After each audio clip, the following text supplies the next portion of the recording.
Who have not yet met her. Brooke, would you like to introduce yourself as the newest member of the advisory committee? Ivanka Trump, thank you so much. My name is Brooke Rollins, everyone. I have the amazing honor to serve this president. The first really 2 years I was here as director of the Office of American Innovation, so watched the work of Ivanka and all of you with great just inspiration and amazement, everything that you all are doing under Ivanka and Secretary Ross's leadership. And just, I guess, about a month and a half ago, took over the Domestic Policy Council. So one of the pieces of that was joining your council. So I didn't ever think I would get to be sitting with all of you, but I'm very grateful and honored to be here. And Ivanka, really looking forward to the meeting. Thank you. Well, thank you, Brooke, and we're excited to have you in this new role, continuing your great work. And good afternoon to everyone. I'm excited to welcome you back to the White House for the 6th meeting of the Workforce Policy Advisory Board. In just over a year, this board has, as you know and have joined us, met across the country and brought forth a series of recommendations to ensure all Americans are prepared for the jobs of today and tomorrow. For this meeting, I thought it best to bring the advisory board alongside leaders from federal government that sit on the National Council for the American Worker and who are responsible for implementing your great recommendations. The National Council is excited to report on our progress. We have begun implementing one of the most notable alternative education pathways with proven results, expanding apprenticeships in new and emerging fields so that workers can learn while they earn. There are now more than 750,000 new apprentices since the administration took office, and the creation of the industry-recognized apprenticeship program will dramatically expand these opportunities for more Americans in the future. We have also heeded your suggestion and expanded our data collection to fill a major gap that existed on labor demand, hires, and separations. Prior to this month, the Bureau of Labor Statistics could only provide data on a national level.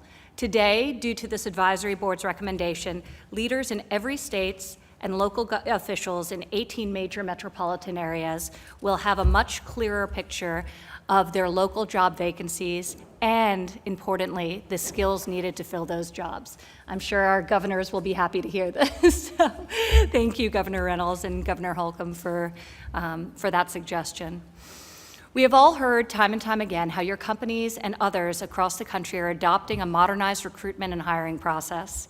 Today, we are also taking steps as the nation's largest employer to lead by example. The President will shortly be signing an executive order directing federal agencies to start hiring based on skills and competency rather than outdated degree requirements. Both the board and council have continued to ensure that no matter the economic circumstances, American workers are put first. Over the course of the past year, we have seen the lowest unemployment rates ever recorded, including for African Americans, Hispanics, individuals with disabilities, and our veterans. And we have seen significant increases in labor force participation, including for those who have long been on the sidelines, coming back into the workforce at record numbers. But within a few short weeks, our country experienced rapid economic and social changes brought about by the global COVID-19 pandemic. We were challenged to rethink how we live our day-to-day lives. Despite these new realities, one thing has remained constant. This administration and the members of this advisory board have fought and will continue to fight for American workers and families. Prior to the pandemic, the advisory board laid out a bold agenda focused on how best to prepare American workers for the changing nature of work and the future of automation. Through the advisory board, we have addressed these issues and recommended changes, and now COVID-19 has brought forth a critical urgency to implementation of a set of action laid out in last month's call to action for lawmakers, businesses, and educators alike. The group of leaders here today believes in providing Americans with multiple pathways to education and career success. This includes short-term credentials, associate's degrees, on-the-job training, bachelor's and master's programs, and, as I had mentioned earlier, apprenticeships. We believe in both increasing the availability of high-quality and transparent data to show the private sector return on investment in workforce development and the ability for individuals to make informed choices about their educations and their careers. We believe in modernizing the way in which employers recruit, hire, and train their employees so they can attract and retain workers with the skills needed to fill specific jobs, and ensure that Americans with those skills are no longer overlooked. We firmly believe that all employers must invest in their workers through education and training, and that it's not just the right thing to do, but it's good, smart business. As we continue to bring manufacturing jobs back to our nation, from the shores of California to the coast of Maine, we must ensure hardworking Americans are prepared to fill those jobs. This National Council and Advisory Board has taken critical strides to increase the agility of our workforce development system, but we have much more to do. That is why I'm pleased today to announce that the President will sign an executive order continuing the National Council for the American Worker and the American Workforce Advisory Board. I want to thank each of you for your service and your commitment to the cause of the American people. There's a lot of hardship right now and a lot of uncertainty, and this work takes on more meaning than ever before. I would now like to turn it over to my co-chair, Secretary Ross, to say a few opening words of remarks. Thank you, Ivanka, and thank you for your visionary leadership of both the American Workforce Policy Advisory Board and the National Council of the American Worker. Thank you also for bringing both groups together here today. Their presence here at the White House is a testament to their dedication to the American workforce.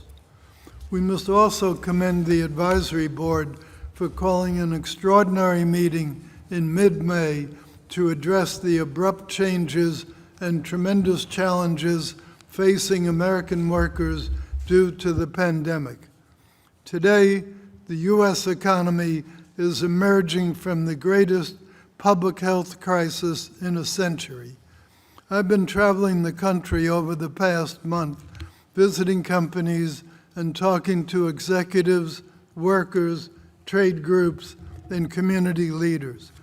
Everywhere I go, there is optimism about the U.S. economy and its near and longer-term prospects. We thankfully see this reflected in recent economic indicators. You've heard about a lot of them, but the one data point I would highlight is the amount of money Americans are saving, the amount of dry powder they have.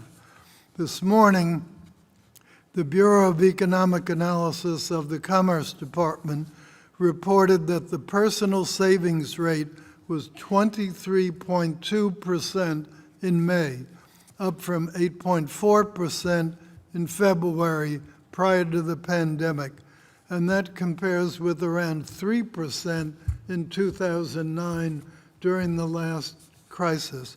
So the consumer is in far better shape than ever before. In fact, last month, Americans saved $4.1 trillion, up from $1.4 trillion in February. Federal Reserve also reported last Friday that U.S. bank deposits have increased by $2.1 trillion since the lockdowns, from 13.4 in February to 15.5 as of June 10th. So unlike in 2008, 2009, our financial system is sound. And as enterprises reopen, Americans will be pumping money back into local economies and furloughed workers will be hired. Since producing its call to action on investing in American workers to expedite the economic recovery, the Advisory Board's 4 working groups have come together multiple times to expand on those initial recommendations. You've outlined the means required to expedite American workers' return to employment and upward mobility by investing in career pathways and implementing skill-based hiring practices. Second, remove obstacles in American education and training to accelerate reskilling and facilitate innovation in workforce development.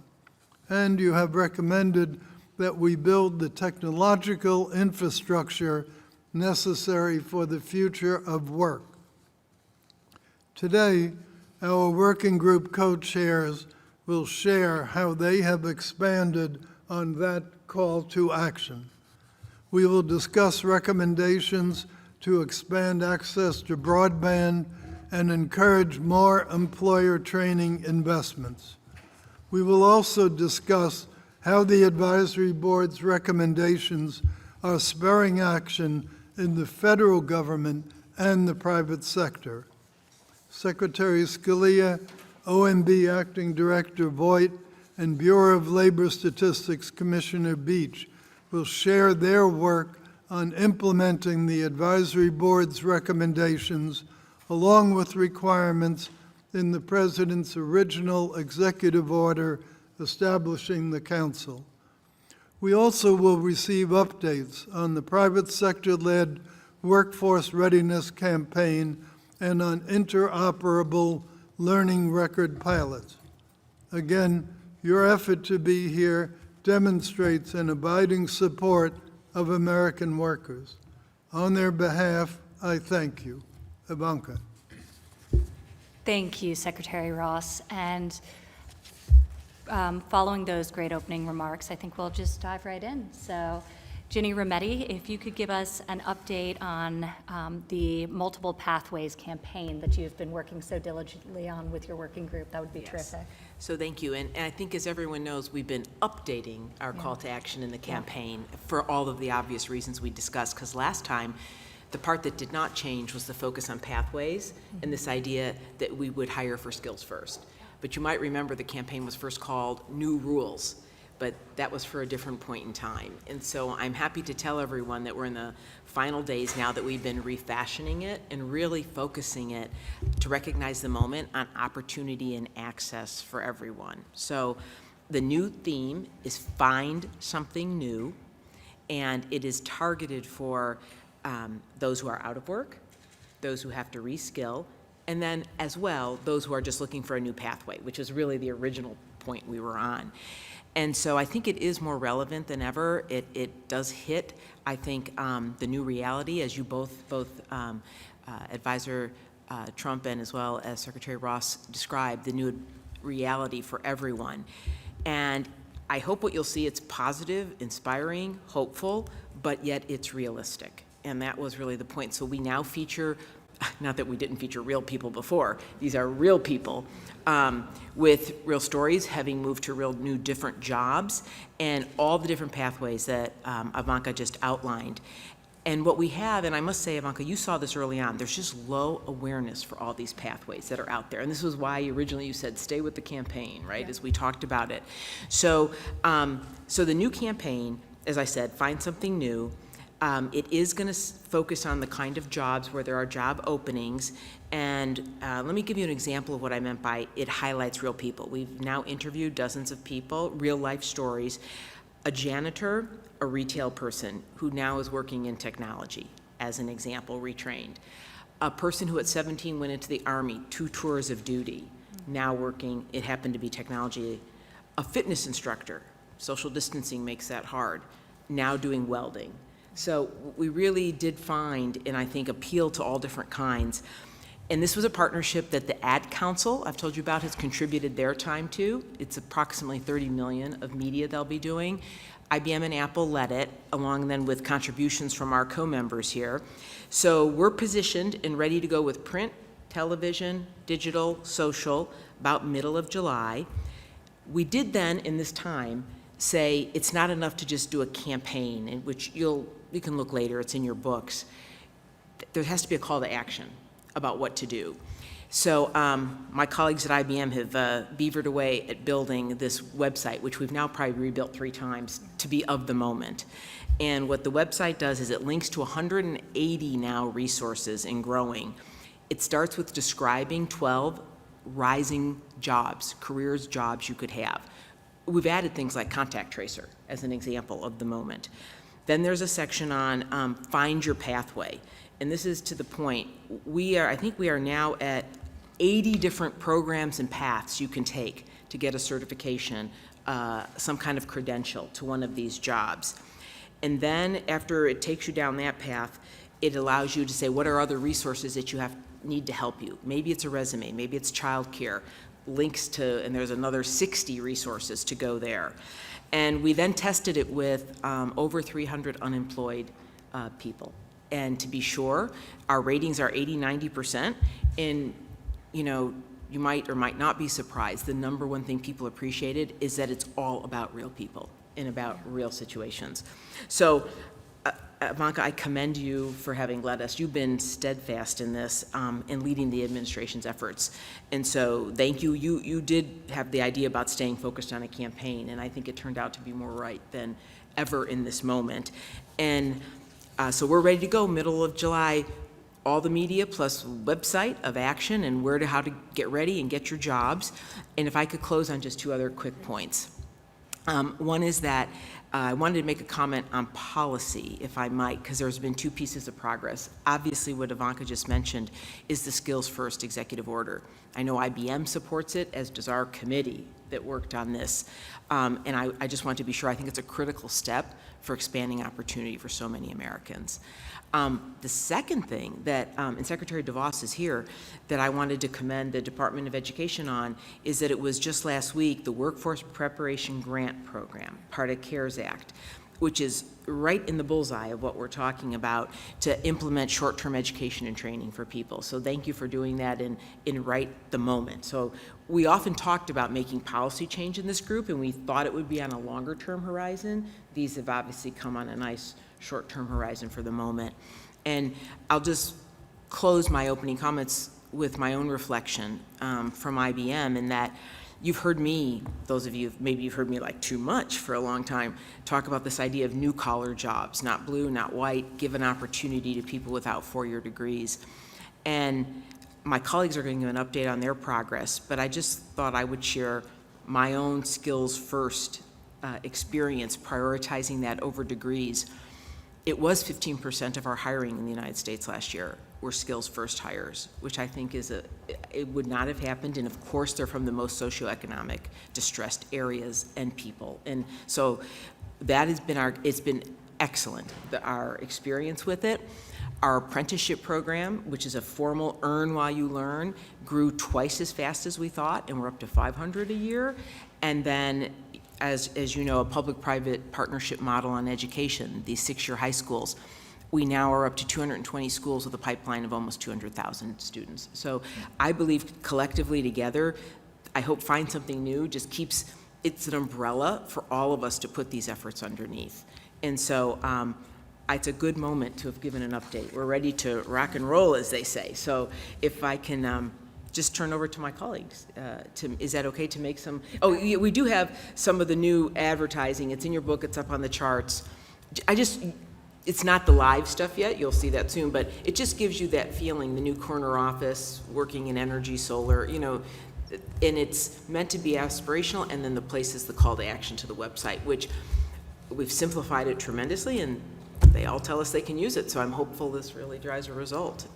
It's terrific, and you and Tim and the Apple team and your whole team have just been phenomenal in terms of driving this, the creative, the content, the testing of its efficacy. So the whole advisory council really thanks you. And I do think one of the things we kept on hearing, and I visited several of your great programs across the country, specifically the PTech programs, was that there's just, as you note, a lack of awareness around the options that exist and the multiple pathways to career success and to acquiring skills for jobs that are in demand post-pandemic, but there are some industries that are hiring today during this current crisis as well. So I think having the call to action to actually visit the website and explore some of those options is great, regardless of age range. And you were very sensitive in developing it, that it can be for the student, but also for the mid to late career worker. So we are quite excited for this launch. Yeah. Thank you, Ginny. Yes, and can I turn to my colleagues now, Oh, right? please. Because IBM, while I have our programs, my other colleagues have been very successful with theirs. And so if I can start with Marilyn Hewson, Chairman of Lockheed Martin, to start with her experience. Thank you, Jenny, and Secretary Ross, Ivanka, thank you very much for the opportunity to tell you a little bit about what we're doing toward the call to action that was outlined for us, and I'll just talk about a few things that we've done in the last few months. in 3 areas. One is on what we're doing in the hiring and recruiting area, what we're doing to build the STEM pipeline, and then lastly, what we're doing on technical skills and skills growth. First of all, on the side of recruiting and hiring, we did kick off some new approaches that we're doing for veterans and military spouses. In April, we rolled out and launched our hiring pathways for veterans, and it's more of an accelerated pathways for veterans, particularly those that were most impacted by the high unemployment associated with the pandemic. And I can tell you that as you talk about companies that are hiring, we are hiring. Since March 19th, we've hired over 8,000 people, and we expect to hire close to 12,000 people this year. So we continue to hire. We're an essential service and business that's worked all throughout the pandemic, and we're continuing to need additional workers. So these pathways for veterans is an area that's very important. The second area that I wanted to touch on is building the STEM pipeline. We're continuing a lot of our programs and initiatives we have in that arena. This is where we're focusing on students that may not have considered a STEM career or a STEM opportunity, and we've got a lot of programs and initiatives just to create that inspiration for them so they'll pursue STEM, and through that, many of them would not have considered it at all, and it would very much change their lives. There's a lot of those who are underrepresented who gives them a new opportunity. And then the last area that I wanted to touch on is our technical and skills building. And in January, we launched, as part of our pledge to the worker, to the American worker commitment that we made, we launched a 5-year, $5 million vocational scholarship program. And it's the first of the kind in the aerospace and defense industry. And as of June 16th, we awarded 150 individual scholarships of $6,600 of scholarship money to help cover vocational training costs for individuals so that they could continue their opportunities in these critical areas. And these are for people who don't need a 4-year degree or anything like that. This is an opportunity for them to have a scholarship to go forward through that for training, to cover the training cost. We also recognize that during the pandemic, a lot of the things that we had going, we're going to move to virtual training. So we funded a lot of additional equipment to allow that we didn't lose any time on the apprenticeships and other things that we support by providing some additional funding for virtual training. So we very much appreciate the opportunity to be a part of this important body and what we're doing for the American worker. And these are just a few of the things that we're doing across that arena at Lockheed Martin. Thank you. Thank you so much, Marilyn. And next, I'll turn it over to Scott from Western Governors University, who's been leading alongside Governor Holcomb the working group on data transparency. So if you wouldn't mind kicking us off, Scott, that'd be great. Thank you so much, Ivanka. It's truly a pleasure to be back with all of you. As you well know, we've been talking for a long time about the interoperable learning record, and I think it's also true that in an era where our digital connectivity is more vibrant and more needed now, it is a prerequisite to accessing higher education and also many of the job opportunities that are out there. And so this digital divide that we talked about as part of the call to action, it is highlighted because it limits the development of our workforce and it amplifies inequality. And so thank you, Ivanka, for outlining a path forward to bridge this digital divide. I also want to move to our next agenda item related to learner records. And I want to first recognize the work of this board, as well as the dedication and vision, particularly of Ivanka and Secretary Ross, as well as Chris Liddell and all of your respective staffs. The tireless and insightful work of the U.S. Chamber is also noted, and those who have spearheaded pilot projects, including Walmart and our friends at IBM, Salesforce, and Workday as well. This group is focused on a policy agenda designed to give every person in this country a pathway to opportunity, and has been visionary in its embrace of the underlying technology needed to enable that future. With this concept of an open and a transparent and a individually owned record of skills and competencies, this group has taken an idea, one that honestly has the potential to change the future of learning and work, and has studied it, collaborated on it, invested in it, and ultimately is now working to make that a reality. As you well know, great ideas also don't come out of the box proven and fully formed. And they don't also come out of the box with a name. We have thus far referred to this particular transformative idea as the ILR. Go ahead and try to say that 3 times fast. The interoperable learning record. We recognize that this is a mouthful when we say it. This group and its partners have considered a range of other nomenclatures, and based on that process, we will now be using the term learning and employment record, which I think is a much more descriptive and more accurate term of it. So the learning and employment record, or LER, we believe that this name is intuitive, it's also pronounceable, digestible, understandable, and it can become part of the American lexicon of education, work, and job searching and hiring. What is an LER? For those who are new to this conversation or to the work, just let me take a moment, if we could, to reflect on why this technology is so essential to opening the pathways for opportunity for every American. The purpose of the LER is to create transparency for every individual so that they can articulate their skills and capabilities to both current and potential employers, regardless of whether they learn those skills on the job or at an institution of higher education or in the military or at an apprenticeship. The record is owned by the individual, meaning that it follows them through their educational experiences and their employment and their entrepreneurial journey. It is a lifelong record. This gives those individuals added resilience in times of turmoil, disruption, and changing circumstances. And for instance, we know that in normal times, 43% of college students transfer during the course of their college careers. 43%. And those students will lose, on average, 40% of their credits. As we transition to LERs, nothing will be lost. An individual's skills and competencies belong to them and are universally and transparently recognizable by any institution or employer. So the LER opens the door to a labor market that is denominated by skills, open to every individual and supported by an aligned, dynamic, and relevant education system. If skills are the currency of the future, the LER is the wallet. This technology is how we enable the highly competitive workforce of the future.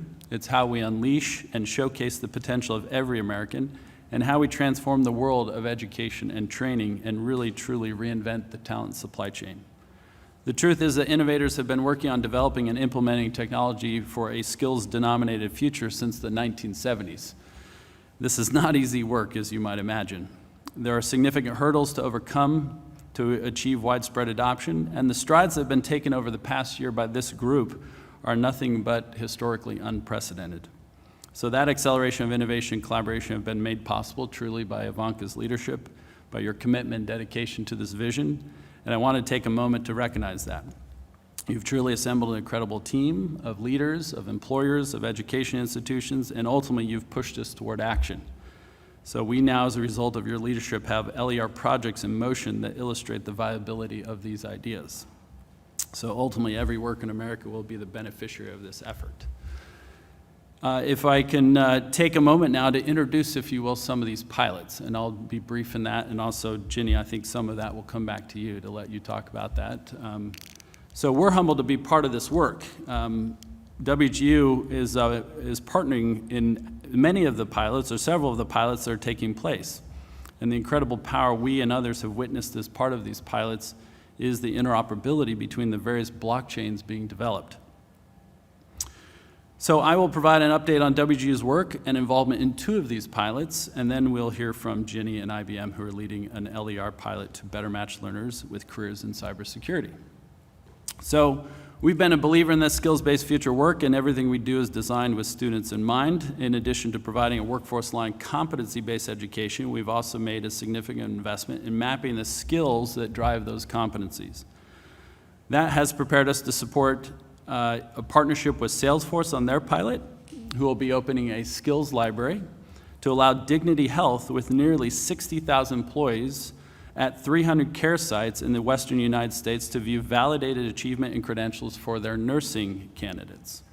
We're also supporting the Walmart-led pilot to prove out the interoperability of the learning and employment record.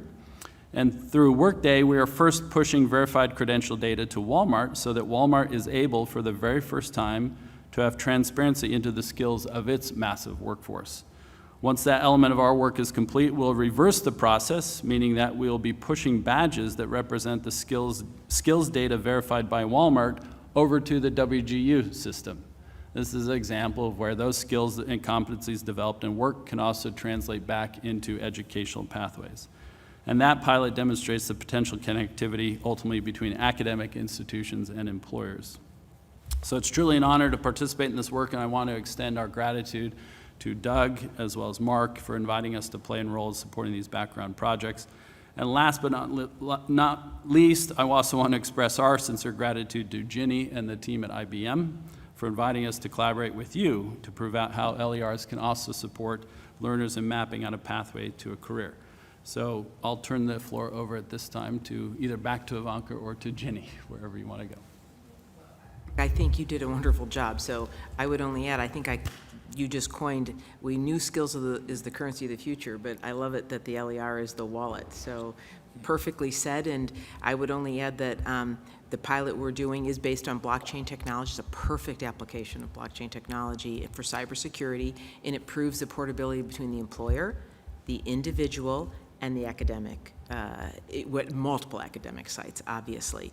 And I would just say so far so good, and it's also a great one. Maybe we had an EO on skills first, maybe then it'd be a great one for the federal government to adopt this LER as being the world's largest employer, or country's largest employer, actually. And we'll see how our pilots go. I think that's a great segue Yeah. into Russ, who can share with us a little bit about the incredibly exciting EO that the president will be signing shortly. And thank you all for the hard work on this. These pilots will ultimately be rolled up, and something that we hope to replicate on a much broader and larger scale once we've proven track record and success. And I think everyone around this table shares my excitement for how transformative this could be in terms of creating transparency for people deciding on what education path to take, or on an education path about where the jobs exist, and then also for employers to recruit that talent seamlessly. So really great work, and thank you both very much. And Governor Holcomb, thank you for your terrific work on this group as well. So before we turn it over to Russ, do you have anything to add? Well, I will be brief, thank you. Yeah, of Vice course. Trump.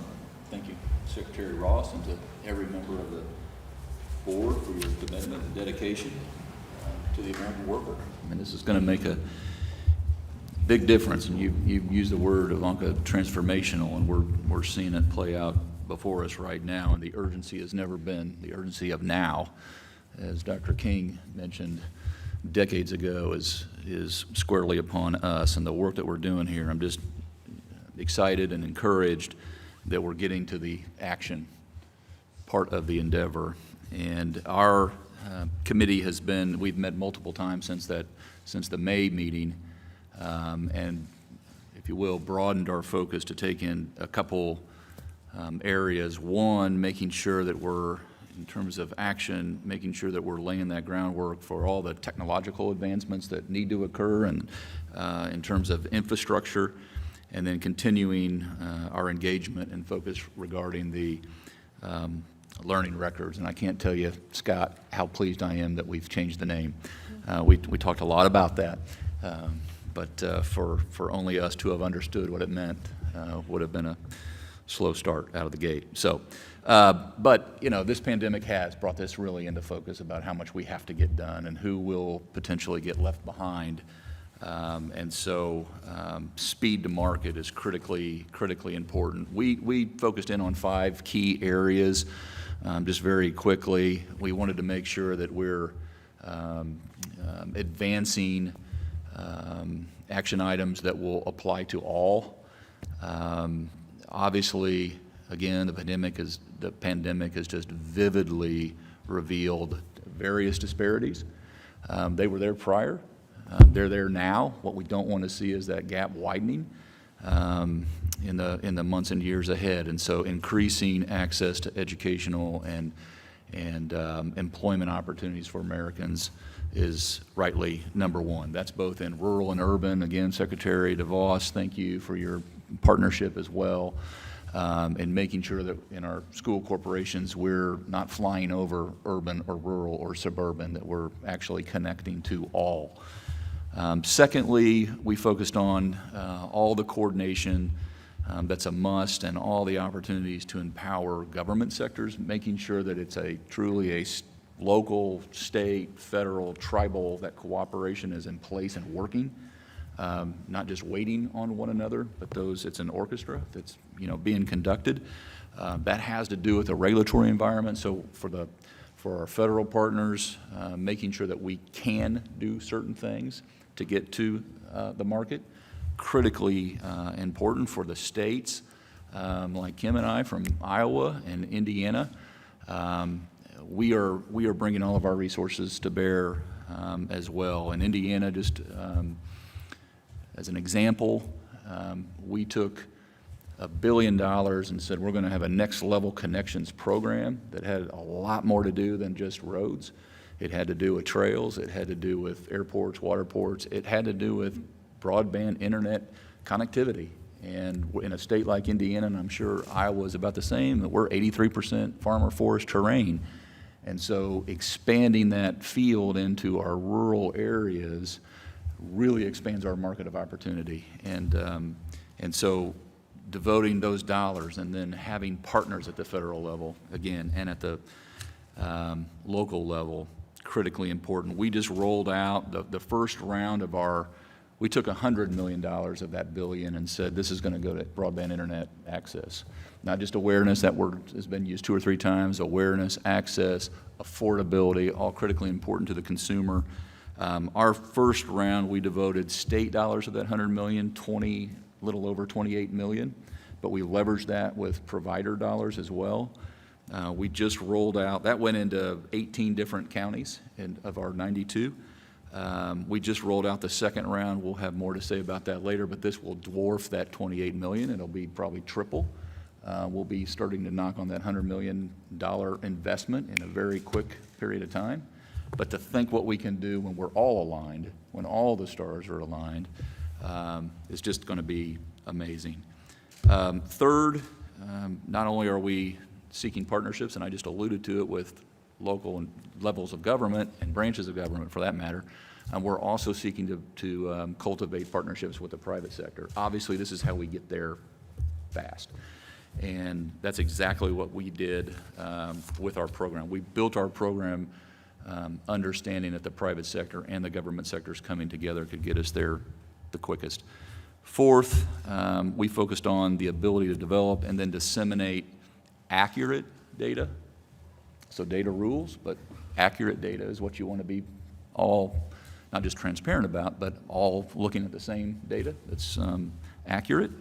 And so that comes full circle back to that access, affordability, and awareness when you're making investments. We're very proud we're a AAA state, but I always talk about that's not just a credit rating. That also has to do with access and affordability and awareness.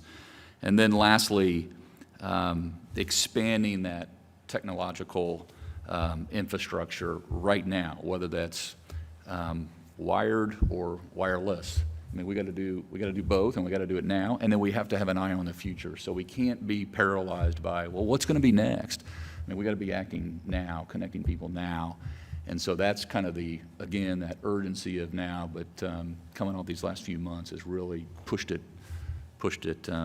forward. So those are the 5 principles that are guiding our not just conversations, but going from the why, the conversational part of it, to the how and the action part of it. So I say all that to ask Ivanka if we could ask the full board to approve the digital infrastructure principles that I've just gone over. Thank you. So why don't we call for a vote? Anyone object? Okay, good. Okay. Thank you. Approved. Great work on those principles. And I know you've been reaching out to all of the members and getting real-time updates and feedback. So really just terrific work. And it was very inclusive of everyone's ideas and recommendations. So we appreciate your thoroughness in this exercise. I'd like to turn it back now to Secretary Scalia for a minute to talk about apprenticeships, since it's been mentioned numerous times, and some of the new programs this administration has initiated to expand the number of apprenticeships and apprentices that exist in America today. So, Secretary, if you would like to take the floor now, that'd be terrific. Yeah, thank you, Ivanka, and thank you for your support of the work we do at the Labor Department. We've obviously had a very challenging few months for the American people, including American workers. As this group knows, in February we were at 3.5% unemployment, which tied a 50-year low. We had record job creation too, but in the few months since then, we've had many millions of Americans put out of work because of the measures taken to respond to the virus. We are coming out of that. We turned a corner in May. Secretary Ross touched on it a little bit. As many of you know, we've learned that in May we added 2.5 million jobs back to the economy. Predictions had been that we would lose 7.5. We added 2.5. And that was just through mid-May when reopening was really just beginning. We know we've added many, many more jobs since then. We'll put out our next job report at the end of next week. But we've made progress. We'll continue to do that as long as we continue to reopen safely. But we also are mindful that there are going to be more workers too who need to be retrained, develop new skills to go into new jobs as our economy continues to move and as we come out of this challenge that we've had. Fortunately, from the very early days of the President's administration, there has been great focus on workforce development and training. That's been reflected in the Council on the American Worker, on the advisory board, such a distinguished group of people that's participated in this effort. And also early on, there was a task force on apprenticeship expansion, which the President created by executive order. And that group recommended, quote, a streamlined, industry-led and employer-driven apprenticeship program that develops and recognizes high-quality, competency-based apprenticeships. End quote. That was their recommendation. And I'm pleased to say that that is something that we've now put in place through a rule that we adopted in early March concerning what we call industry-recognized apprenticeship programs. And the concept here is sort of threefold. First, and this is something that became so evident to all of us, particularly in the last few years, businesses are so effective in helping with training because they understand where the needs are and where they will be. Second, apprenticeships particularly are an especially good model for driving that because where there's an apprenticeship, there's a job and there's an expectation of a future job, which is one of the reasons apprenticeships are so valuable. We also recognize, third, that the registered apprenticeship program has many strengths, but it's not always suited to expansion into industries where apprenticeships have been less established, but where we're seeing a lot of job growth, like healthcare, like cybersecurity, like advanced manufacturing. And so the concept of this rule, the IRAP rule, which we adopted in March, was to promote those apprenticeships. And at the center of it is what we call these standards recognition entities. They're really accrediting bodies. We recognize the SRE. The SRE, in turn, can recognize specific companies' apprenticeship programs and confer recognition on them, that this is a good, respected, recognized apprenticeship program that is training good workers for that company, but for others as well. So we've begun receiving applications to become SREs. This can be community colleges, it can be trade associations, it can be leading businesses, say in the aerospace or computer technology area, who then, and I've seen it myself, companies helping other companies develop apprenticeship programs, they can do that as an SRE. And in that way promote apprenticeships throughout our economy. So we have material on how to become an SRE on our website. It's, I think, www.apprenticeship.gov/IRAP, I believe. And of course, we're available. We really welcome the support of this group and other companies and trade associations, labor unions, community colleges, promoting this alternative apprenticeship model, which we think will go so far in recognizing programs that already exist and as well in encouraging more. You know, just to wrap up, there were so many great ideas being incubated over the last 3 years through groups like this, and we've now been presented a once-in-a-lifetime opportunity to put them to work. So I thank all of you for the extraordinary work you've done over these last couple of years and really welcome your support and look forward to our collaboration going forward. Thank you. Thank you so much, Secretary. And this really builds upon the feedback we heard from people across the country about wanting portable, stackable credentials that match the in-demand jobs. And hopefully we can start to really build out ecosystems of apprenticeships in industries where they didn't exist prior. So thank you for your passion for this and your leadership on it. And with that, I'd like to turn to Scott Sanders, the Executive Director of the National Association of State Workforce Agencies, who's been leading our Modernizing Candidate Recruitment Working Group. So Scott, if you'd like to take it away and share with us what your group has been working. And after we go through all the different groups, I'd love to open it up to questions and comments and get feedback from everyone at the table. Great. Thank you, Scott. Thank you, Ivanka. Good afternoon, and thank you, Secretary Ross and Advisor Trump, for your leadership. On behalf of our co-chairs, Johnny Taylor with SHRM and Al Kelly with Visa, I'm happy to provide an update on the ongoing efforts of our working group. Prior to the pandemic, this working group had prepared a report that would help employers tackle the skills gap by modernizing how they recruit, select, and train talent to fill critical skills gaps within their own workforces. Today, I'm going to provide an update of that report, and in tab 6 of your board book, you can follow along. It's a nice report with the understanding that this is an evolving document that will be refined to be as effective as possible at proactively addressing the short and long-term needs of businesses during the post-pandemic recovery. The current iteration of Leading Practices in Modernizing Candidate Recruitment, Hiring, and Training, it includes a collection of best practices featuring a series of illustrative cases from industry leaders, organizations, and HR experts who have utilized modern practices to attract, hire, and train their workforces. Some practices employers are adopting, including developing and providing customized training opportunities for employees so they can maximize the time and effort spent learning and training to gain skills that are most applicable to them. Personalized training formats such as in-house training, credentialing, degree programs, and job rotation offers employees the flexibility to learn when and how it is most suitable for them. Companies are utilizing metrics in order to evaluate the effectiveness of any organizational intervention for recruitment, hiring, and training. By leveraging data and analytics, companies can produce concrete evidence on return on investment as well as identify areas for improvement. Companies and education providers are partnering together to communicate and share information on the desired competencies and qualifications needed for students, candidates, and employees to stay current and inform people in relevant and applied methods that best prepare Americans for future job opportunities. Each of these practices provide concrete and replicable examples of initiatives that organizations are using to maximize talent and meet their skill needs.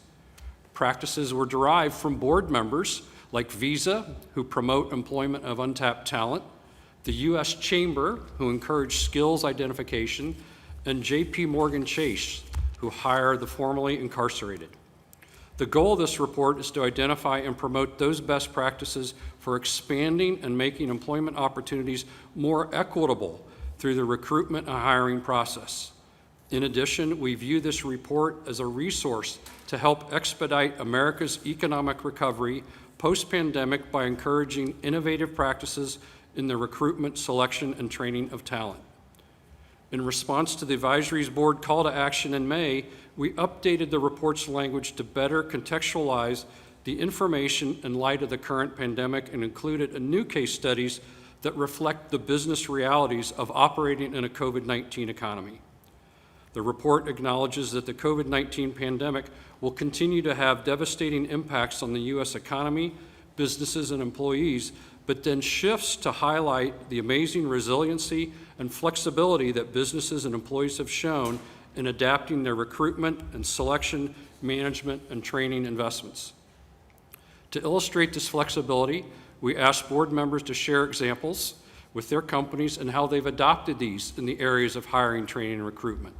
Many of those examples are in the report. Finally, the report underscores the urgent need to optimize America's talent pool by engaging all potential workers, particularly underutilized or untapped talent. We recognize that during the post-pandemic recovery, although employers may potentially have more choices with fewer open roles, the skills gap is still present and growing. The structural forces impacting our workforce cannot be solved overnight, but employers can lead the long-term recovery with real investments in these processes. We have also discussed collecting additional effective practices focused on the return to work in order to keep the information fresh, and we welcome your continued input. The second item I would like to discuss is a request that we made to the Bureau of Labor Statistics. The working group spent the first half of the year producing a set of recommendations focused on identifying people who are out of the workforce and how to link them with employment opportunities in their region of the country. In September, we invited Commissioner Beach and his staff to discuss the current capabilities and scope of data available through the department's Job Openings and Labor Turnover Survey, or JOLTS. After hearing their presentation, the group specifically recommended more granular JOLTS data, incorporating state and local data elements. This month, Commissioner Beach delivered on that recommendation early, yes, early, and it is here today to discuss that new data on job vacancies in all 50 states and in 18 metropolitan areas. I want to thank the Bureau for all their efforts on this important data analysis and encourage the advisory board to continue our advocacy to make this data available on a regular and ongoing basis. He is here to offer an overview of the data. I now yield my time to Commissioner Beach. Thank you very much, Scott. And Secretary Ross, Advisor Trump, I have spoken to my staff about delivering early, and I've told them to do it every time, all right? Okay. So at tab 2, you will find your slides, and on page 17, you'll find some information on our wonderful MSA JOLTS data. So I'm just going to highlight a few things. You can look at the data yourself. I look at the data, and I just see real potential here. Thank you very much, Board, for asking us to do this project. We would have probably gotten to it at some point, but we wanted to do it, and we've wanted to do it all along. After all, the U.S. economy is really not a national thing, is it? It's a collection of small economies. And so looking at the metropolitan area makes perfectly good sense. And if you're going to try to put people into jobs, you're going to want to have labor demand, and our product is the only product out there that does labor demand. And right now, we only do it at the national level. Not anymore. On June 16th, we announced these data. These are official data. These are demonstration data. They're experimental data until we get a regular process put in place, which requires a little bit of additional funding. We estimated job openings, hiring, and separations. Those are all elements of what are called dynamic market analysis for 18 metropolitan statistical areas, the largest 18 in the United States. You can see that on the screen now. It is the next slide, slide 18. And these 18 MSAs contain 38% of all workers in our labor force. So I think they really do indicate something. Now, when I look at these data, I see amazing variation between we just picked 4. And if you look at slide 19, I've been looking at data for a long time. Maybe that's what's wrong with me. When I looked at these data, and these data are just the biggest MSAs in the census regions, the big 4 census regions, just look at the variation in that data. Now, when you see variation, you ought to be asking yourself the question, why? Why is there variation? If you look at the next slide, on page 20, you'll see that variation occurs during the height of the expansion. Well, this is where I think these data are really going to prove out. Asking yourself, why is this variation? Well, of course, the first thing, every MSA probably has a slightly different economic base. The economic base of New York is different than that of Louisville, which is different than that of Minneapolis and Los Angeles. So, which part of the economy is recovering fastest? That's the question we would ask right now, or which part of the economy is growing and why? Why is it growing? Are we making the investments correctly? Are we doing the right things on foreign trade? Another thing, I think regulation plays an enormous role in how quickly labor markets expand. And I think, talking to my friends over at HUD just last week about these data, they said, oh my gosh, this could lead us to look at zoning, land use regulations. Well, some of you are interested in another regulation, which is occupational licensing. Certain areas do more occupational licensing than others. Could that be the reason why there's these variations? Is it an income distributional thing? Is it transportation infrastructure? Now, for the first time ever, you'll be able to connect those kinds of data, occupational data, zoning data, health data, to labor demand data, which we've not been able to do before. And I think that Advisor Trump, I think that connecting these then to skills data will just really produce an entirely new package. So we're very excited. Thank you to the President for recommending a significant amount of funding for this project in the FY21 budget. With that funding, we will double the staff. Currently, there are 26 noble souls working in Atlanta collecting all of these data. We will double the staff, we will more than double the sample, and we'll be able to do not 18 MSAs on a quarterly basis, but 50 MSAs on a quarterly basis.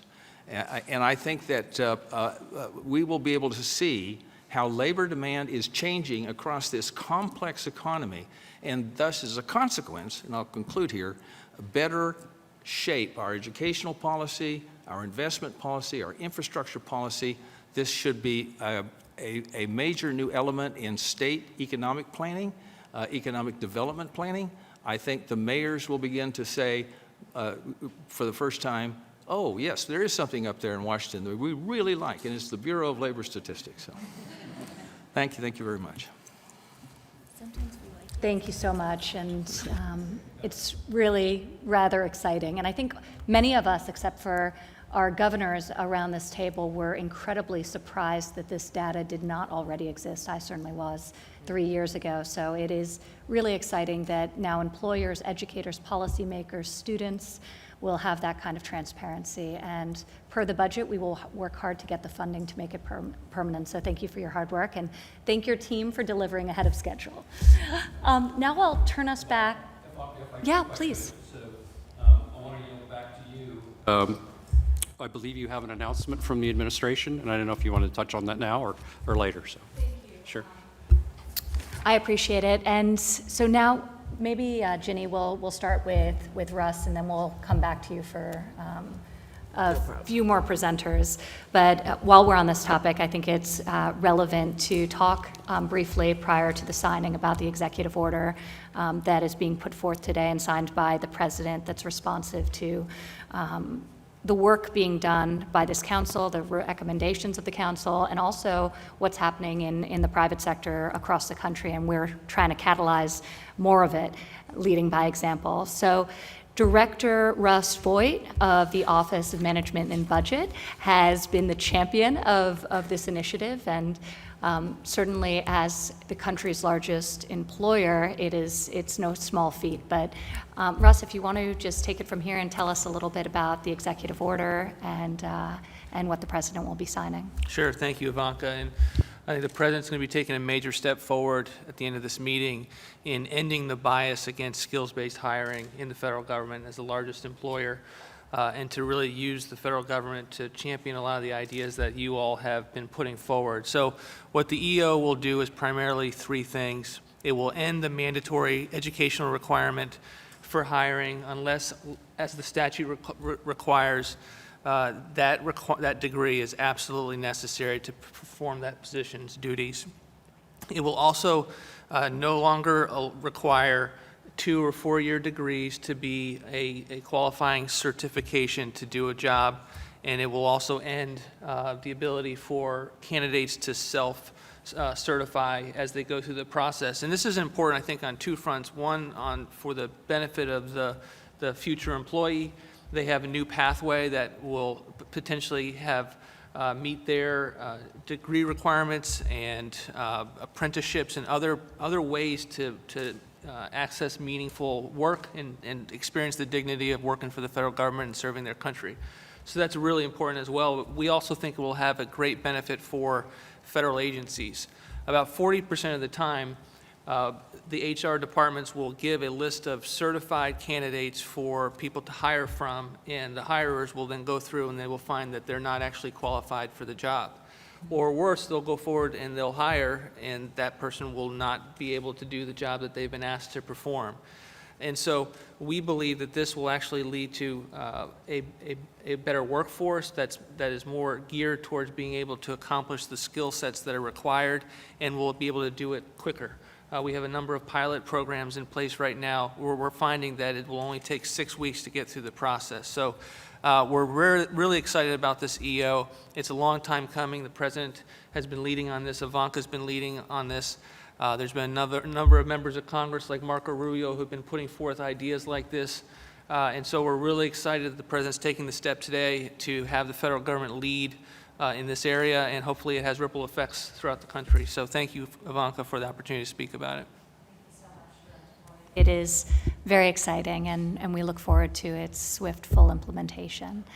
And now I'd like to go back to Ms. Rometty and to share with us some of the additional work that you've been doing on the multiple pathways that I moved too quickly by. So, Yes, no, so apologies. No, we didn't want to miss an important component of the supply chain of creating the skills that we're speaking about here, in particular the educational institutions. And so if we could hear comments from both the work that's been done from Jay Box and as well from Sebastian Thune.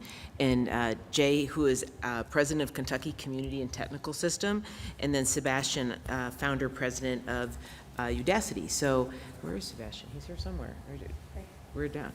Yeah, right there. Okay, so we'll start with Jay, and so we just don't want to leave out the education system in our comments, and they've done a lot of work in our work stream. So what we've been talking about a lot around this table is the importance of public and private partnerships in an education that is just critical for us to reach out to business and industry and have them drive what we do in education.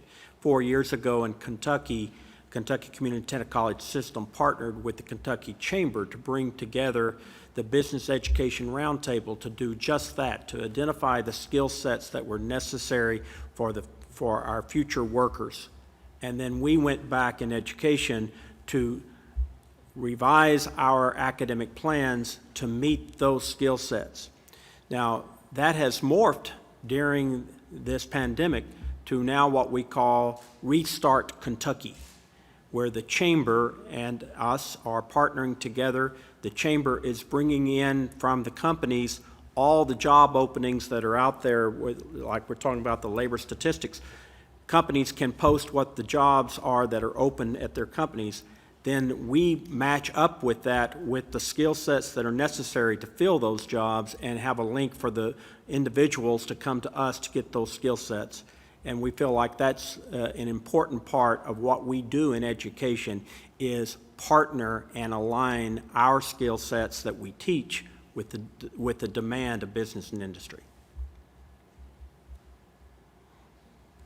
Yeah, I want to thank you for being here, Ivanka, for your incredible vision, doing this in an incredibly timely way, Secretary Ross. Obviously, the pandemic crisis has accelerated an already existing trend towards digitization and restructuring of society.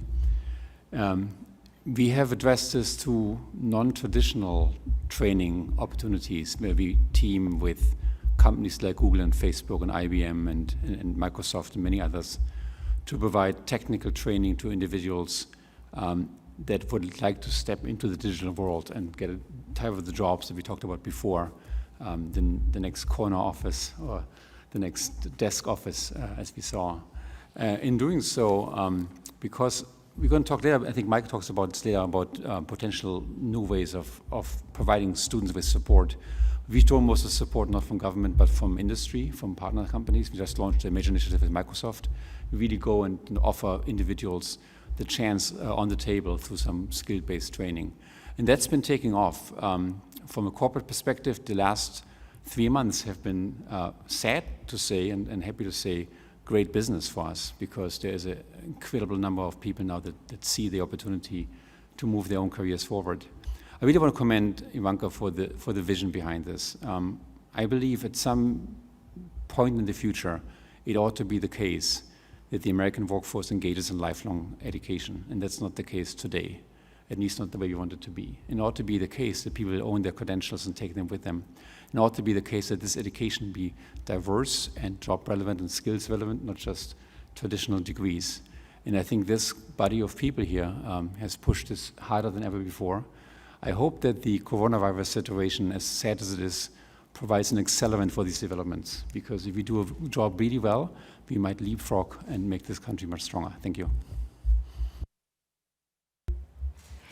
Thank you so much, Sebastian, and it was really a pleasure for us to be able to hear from some of your students, and yours, Scott, as well, recently as we did a Zoom call as a board and really heard their experience of digital online learning firsthand. So thank you for that. The last working group we have will be presented by Mike Piawar of the Milken Institute, and we sought to measure and encourage employer-led training investments. This is really critically important because the employers are closest to the jobs, they know the skills that they are seeking to recruit, and they really need to take a lead on this front. But there was no commonality towards measuring the effectiveness of these programs, common language, common, even systems and set of metrics. So we sought to change that, and Yes. Mike, you have a great update for us, so please, the floor is yours. Great, thank you, Ivanka, and Secretary Ross, and welcome to the council members. I want to begin by acknowledging Barbara Humpton, my co-chair, who's unable to attend today. She's been a key part of the work that we're presenting today. And Ivanka, as you mentioned, it's more critical time than ever. We've been spending a lot of our time. One of our goals is to prioritize, as you mentioned, the collection of national data on employer-provided skill-based training. And we think it's important for a number of reasons. It's, training is a strategic decision for firms and a competitive advantage. But yet there was no common language, no common definition of what skill-based training meant. And so, as you may recall, at our September 2019 board meeting, we presented a recommendation for the specific data categories that should be prioritized in national data collection efforts. And at that meeting, we said that if the full board adopted our working group's recommendation for what data should be collected, which we did, we were glad to say, that we'd continue to explore how that data should be collected. And so today, we're pleased to present a report and a set of 4 recommendations on that exact topic. Before I turn it over to Marianne Wanamaker to summarize the report that she led and present our recommendations, I want to give a few shout-outs to some folks for their incredible work on this effort. First of all, to Johnny Taylor and his team at the Society for Human Resource Management, my co-chair Barbara Humpton and her team at Siemens, and last but certainly not least, Marianne Wanamaker, who I mentioned led this effort as well as her colleagues at the University of Tennessee. So with that, Marianne, I'll turn it over to you to talk about the report and the recommendations. Thank you, Mike, and Secretary Ross and Advisor Trump.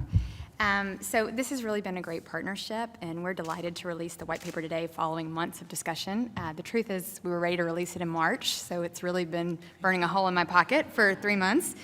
And the underlying issue we've been grappling with is that, as Mike mentioned, despite a real growing acknowledgement that skills-based training at all ages, as Sebastian mentioned, is going to be a critical component of meeting workforce needs in the future, the federal government's infrastructure for measuring these investments is really inadequate. When I was at CEA a few years ago, I was surprised to find that some of our current estimates of employer-provided training in this country are extrapolated from surveys that were taken in the 1990s. That's how bad the data are. So from a public policy perspective, this is going to be increasingly costly. You can't make good public policy if you don't understand or know what training is being accomplished outside of traditional degree and certificate programs. And I think coronavirus, the COVID-19, has really shown us just how valuable high-quality data are for federal policymaking. So as Mike mentioned at the last meeting, which was in December, we did go ahead and approve some definitions on what skill-based training was, and we set forward these essential data elements and approved these data elements as things we wanted to collect in the effort. And so today, we're setting forward some additional guidelines for this collection effort.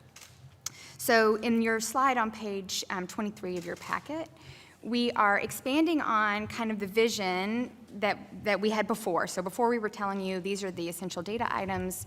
And then in the white paper, we're going to expand on that vision and also say, in addition to the kind of key things we want to measure, here are the principles by which we want to measure them.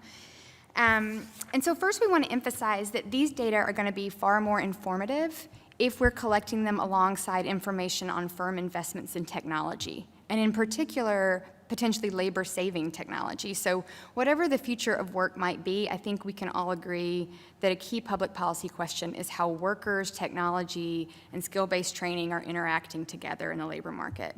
So key principle one is that the key data elements need to be captured in a way that they can be matched to measures of firm technology investments, for example, robotics and artificial intelligence.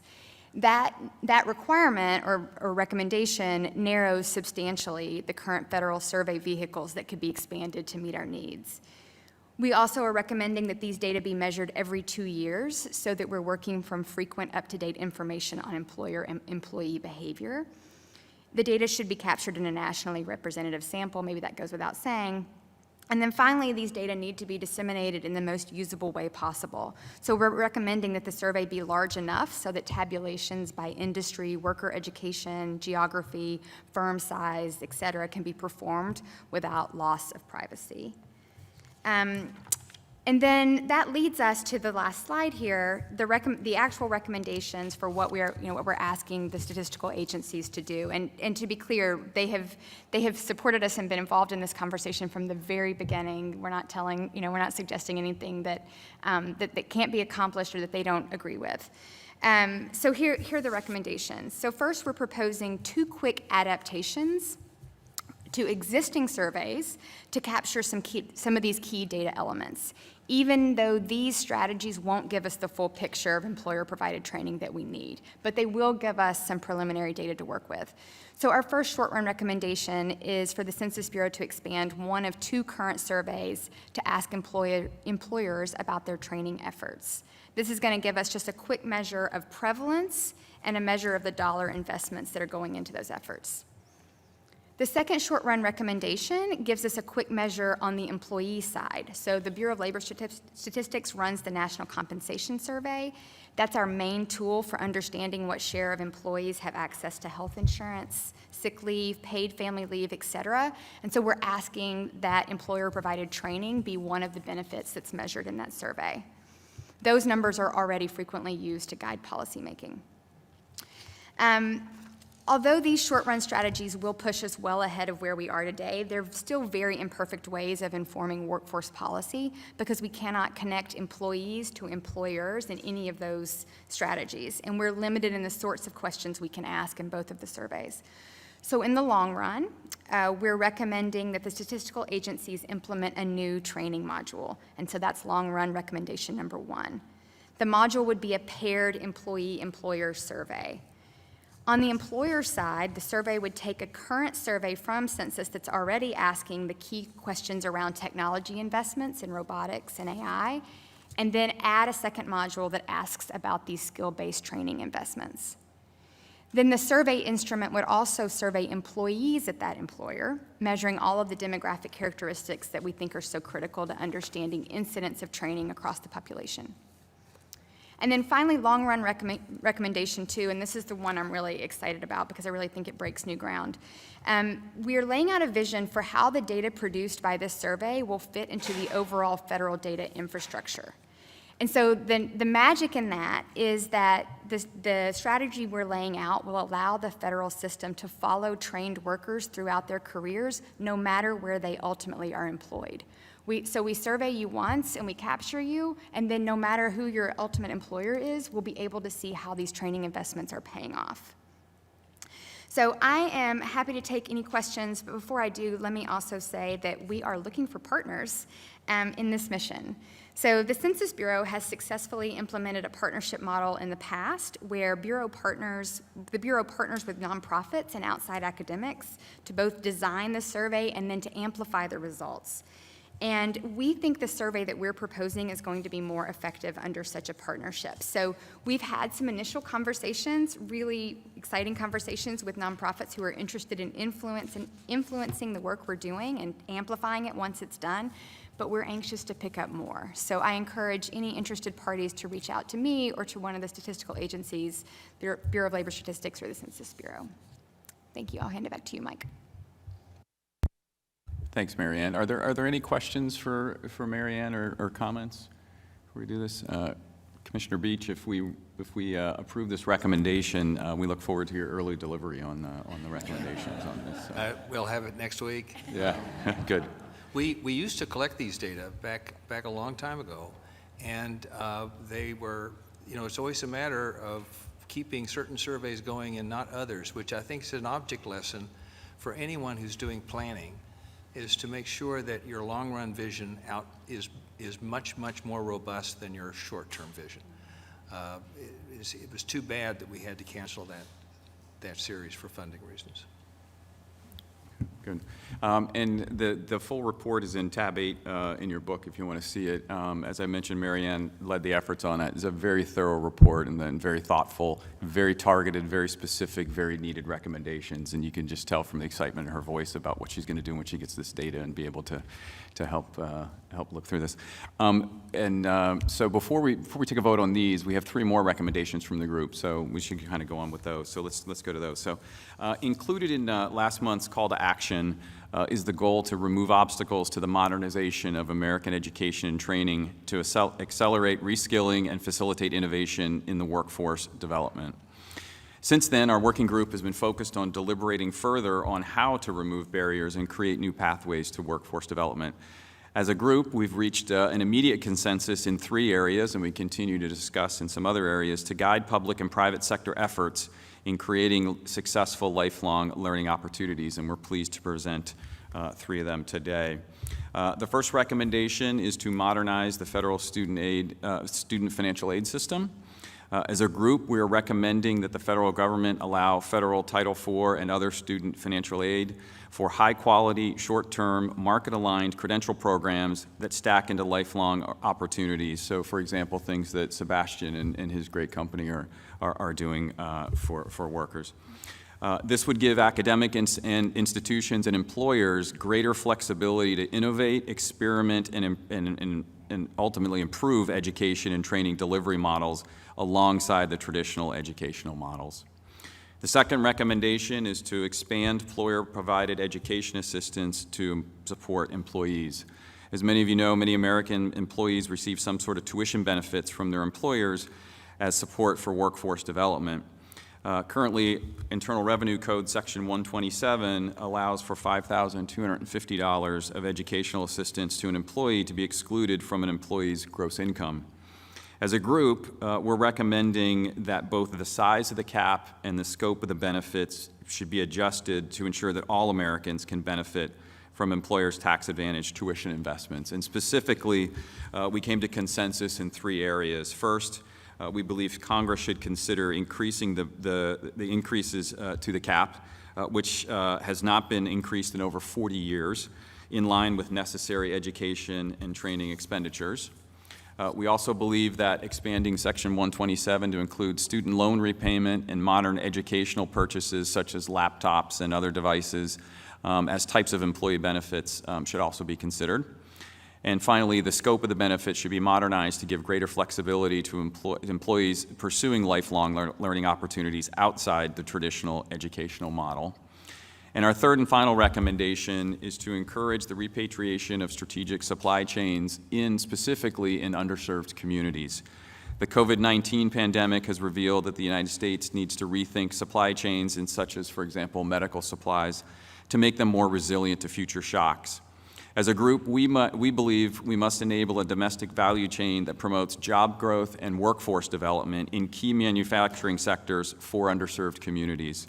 Repatriating strategic supply chains in geographic areas where the prospects for optimizing employment for untapped labor pools is high is a huge win-win for the American public. Now, building on the great work of the Modernizing Candidate Recruitment and Training Practices Group, which previously showed us that we should focus our efforts on opportunity zones, which you may recall is a federal tax incentive program in the Tax Cut and Jobs Act of 2017 designed to spur economic development in distressed communities across the countries, is a way to quickly identify geographic areas where the prospects for optimizing employment for untapped labor pools is high. And just a quick aside, I should also mention that one of the recommendations from their working group that we adopted at one of our previous board meetings is to create an Opportunity Zone workforce development playbook.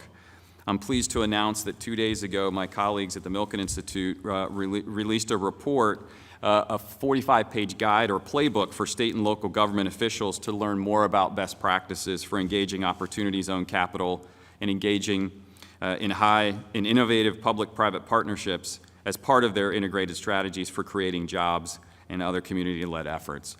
We specifically incorporated the workforce development recommendation from that working group into our playbook. It's available on our website, and I'm happy to give copies to folks after the meeting. With that, let me open it up. Let me turn it back to you, Ivanka, and Secretary Ross for any comments or questions from the group, and then we can call all 7 recommendations to a vote. Any comments or questions from the group? I just had one question on the third part there as it relates to the supply chain. You mentioned like health supplies. Is it in particular circumstance, or is there more details on what a strategic supply chain? No, we did not have consensus over particular areas. The idea, the genesis from this was coming from the fact was the COVID-19 pandemic and thinking about supply chain PPEs, medical supplies, and those types of things. We did not want to get into defining what specific strategic that was. I know there's a number of folks that have different views on what is strategic or not. The important part was there seems to be this focus among employers to move from supply chains that focus more on efficiency and optimization, and now the key word is being resilient.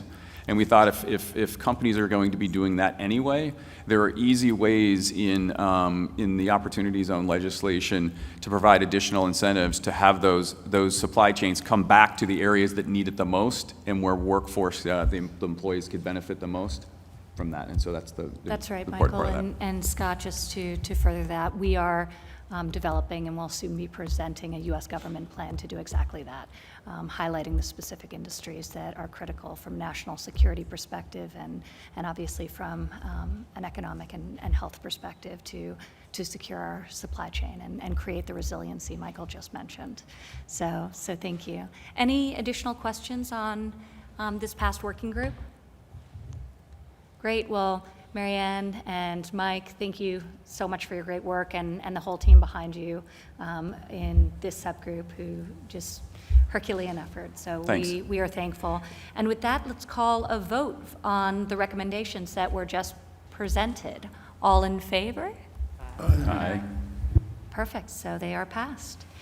So with that, I am going to open it up to questions. Then we will officially adjourn and then open back up to a more casual conversation where Larry will kick us off with a little bit of an update on the status of the economy and answer any questions you have. We'll take a short break for everyone to stretch their legs, and then the president will be joining us to sign the executive order in furtherance of these recommendations. So can I open it up, please, Secretary? Thanks, Ivanka. I just wanted to add to some of the comments that were made. Mike, your first 2 suggestions there are completely in line with what we have been trying to advance, and it's great to hear the recommendations from the council in that regard. And Ginny, you mentioned the workforce grant reimagining workforce grant preparation competition, which we just announced last week. And I think this is a really unique way to further break down silos that have been so strong between education and the workforce in very practical ways, really helping to expand apprenticeship and short-term certification. That's going to be the highlight of the application process. Also, thinking about some higher ed institutions, again, the change in this, the ultimate change that the pandemic is going to create both for higher ed institutions and for opportunity for work.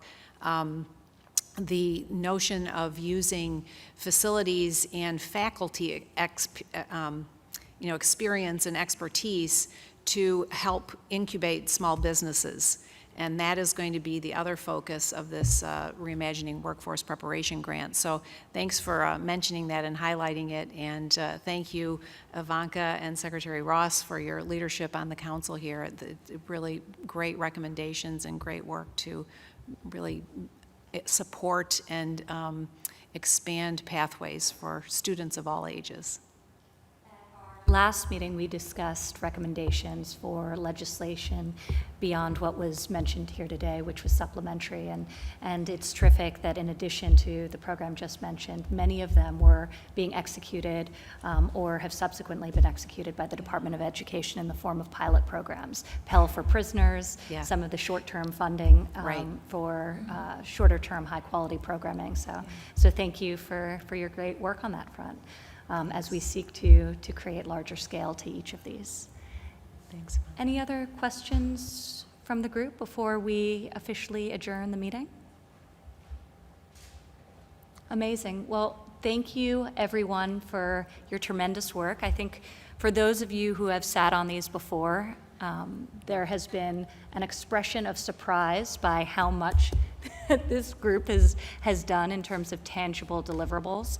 And part of the reason that the president's also signing an executive order today to extend the lifespan of the board is so we can take some of the ideas that are now being piloted and really scale them in a significant way, particularly the learning and career record, the interoperable learning record that we are renaming.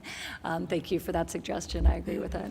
And really take those pilots and combine them, learn from them, study them, and grow it. And also, obviously, given the delay with the COVID epidemic and realigning the message of our workforce campaign, we will be launching that in the coming weeks as well. So thank everyone in this room for their continued service for another year, and we look forward to much more great work in the future. And with that, I will officially adjourn and go get the president, who will be joining us, while Larry will give an update on the economic recovery, share his insight, and answer any questions you have. Take it away. My hint? Good. Okay, thanks. Hi, everybody. Thank you, Ivanka. Appreciate it. Thanks to everybody here, my colleagues and those from the private sector. So, a few thoughts. If you hadn't heard, we are rather more in the V-shaped recovery argument. There's a lot of iterations of that. I've heard about V's, L's, U's. I was speaking to a group, I don't even remember, some big think tank, and General David Petraeus asked me, what about a square root? And I had to really think about that. And then I figured it out, right, got it. No, we're going to be in the V-shaped recovery, the V-shaped camp. Some days, some years we go to summer camp. This year we go to the V-shaped recovery camp. And actually, it's working pretty well in the early goings. Let's assume we started to grow again in April, maybe late April or May, call it May. And now we're through June. And really almost every indicator is showing a V. Whether that continues remains to be seen. I'm only as good as the numbers, but the fundamentals seem okay. I mean, I go down a laundry list of government and or private sector surveys. Restaurants rising rapidly from a low base, to be sure, but they are rising. Home builders sharply. Home building demand is very high, and we've had some great reports on the housing sector in general. On the other hand, trucking surveys are rising rapidly. Durable goods had a gangbuster report, I think it was yesterday or the day before. A new hot indicator is the Apple Mobility Index, which gives you a read on traveling, particularly auto traveling. And that index has gone up so much it's almost to pre-pandemic levels. And as the economy opens or reopens up, people are cooped up now, they're getting around. Gasoline demand is high. We've actually had an increase in energy prices. Not too hot, not too cold, so they're probably in a good zone. Maybe another buck or two, you can make some money in the energy business again. Initial claims, very important weekly claims for new applications and continuing claims for the unemployment insurance payouts. The initial claims, the applications are up 12 straight weeks. I saw some financial places saying, well, they should have gone down more, but I don't know. They're down substantially.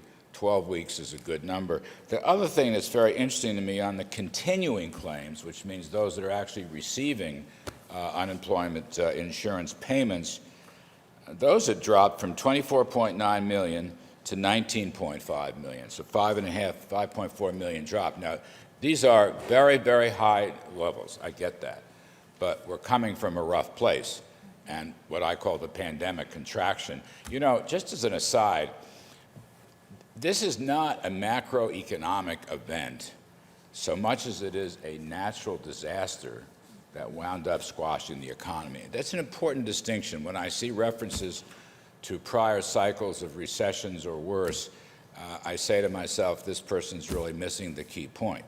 And it's sort of like a bad, bad hurricane or a terrific, terrible snowstorm. You know, when it hits, it's very bad. And don't get me wrong, there's enormous heartbreak and hardship in these numbers, and we're not near full recovery yet. But having noted that, natural disasters pass, and then you resume your activity. Now, there'll be some patchwork necessary, but the fundamental structures, the fundamental architecture of the economy, which was very strong in the past 3 years and 2 months before the pandemic, is there. And hopefully with policy actions that are pro-growth and providing incentives, you know, we will build upon that. So I think these claims numbers, you know, we had a huge jump in retail sales. Today's income report showed a gigantic jump in overall consumer spending. It was up 8% for the month. I believe it's the biggest one in history.